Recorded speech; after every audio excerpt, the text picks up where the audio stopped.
कहा जाता है कि अगर मेहनत की जाए और आखिरकार रायगां जाए तो इंसान मायूस हो जाता है। और ऐसा ही मंजर महाराष्ट्र के जिले वाशिम में भी देखने को मिला, जहां एक किसान की कई महीनों की मेहनत उसकी आंखों के सामने बह रही थी और वो बेबसी से ये तमाशा देख रहा था। जो भी ये मंजर देख रहा है उसे किसान की बेबसी पर यकीन नहीं आ रहा है और लोगों की आंखें भी नम हो रही हैं। तेज बारिश से सड़क पर खड़ी फसलें तेजी से बह रही हैं, जबकि किसान इसे बचाने की कोशिश कर रहा है लेकिन कामयाब नहीं हो पा रहा, क्योंकि फसल और उसकी मेहनत मुसलसिल तेज धार में बह रही है। फसल को किसी न किसी तरह बचाने की ये कोशिश सबको जज्बाती कर रही है।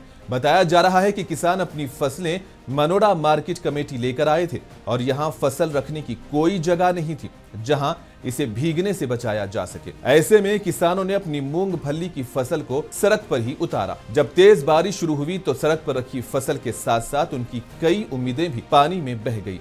लेकिन सवाल यह है कि कौन इनके नुकसान की अब भरपाई करेगा।